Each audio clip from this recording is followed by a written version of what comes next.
When in Rome, Chapter 5. Molly was wide awake in the dark. The room was quiet, except an occasional sound of vehicles on the street. A sense of anticipation about this morning swept over her. Besides, she was just up 5 hours ago. She sat on an outdoor lounge chair that was in the middle of the balcony.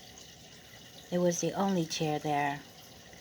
He must be by himself most of the time, or all the time. It's something she could relate. The summer breeze felt good and serene. They were slowing down her racing mind. One moment she was with her mother, next moment she was with her father and his family.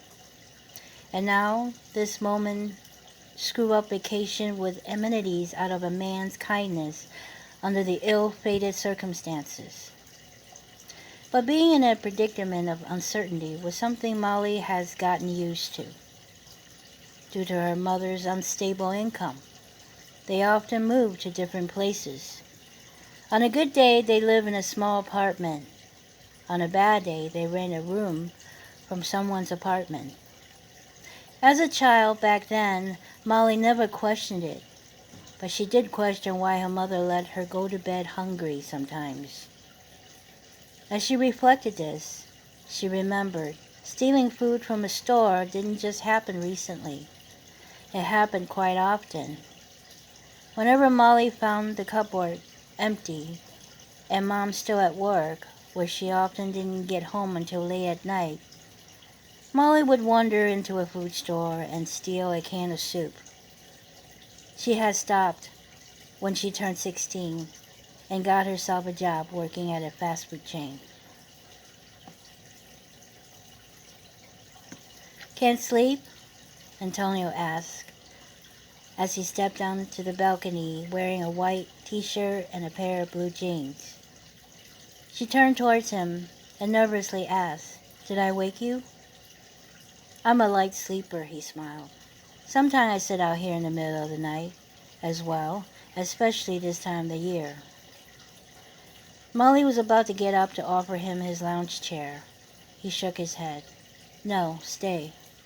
He stood adjacent to her, flipped an empty clay pot upside down, and sat on it. He leaned forward with his elbows on his lap. "How are you?" Molly sat up, crossing her legs, and folded her arms. "I'm fine." Perhaps it was a form of habit that he looked at her intently. Only this time, with a slight grin, he said, "You know, you never answered my question." Like a deer in the headlights, she was perplexed. What was the question? "Why did you come here alone?" Molly paused a few seconds before answering. "I came for my mother." "She's here?"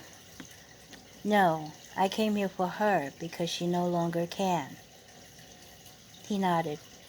"What about your father? Why didn't he come with you?" "He's busy." She turned her head away from him. "With his family." Antonio leaned back against the fence and sighed. "So, you came here to be with your mother." "I guess that's a good way of describing it. But now, with what has happened, do you still want to stay or do you want to leave as soon as possible?" "I don't know." Unfolding her arms as she was leaning back, "I guess I'm waiting for a sign." "A sign?" He smiled. "When were you supposed to head back to the States?" She thought for a moment, remembering what was stated on her plane ticket. "In about 2 weeks." "If you can get your ticket and passport back sooner, would you want to go earlier?" "I don't know," she shrugged. "To be honest, I'm not looking forward to go back to my dad's place." "There are no other relatives you can stay with?" She shook her head. "I have to say," he combed his hair with his fingers, "you got a little bit of an Italian attitude." "What do you mean?" "We go with the flow." "Well, some of us do," he replied. "If you ever get pooped on by a bird, That would be a very good sign. Huh? He yawned with a bit of a laugh. I'm going back to bed. Try to get some sleep.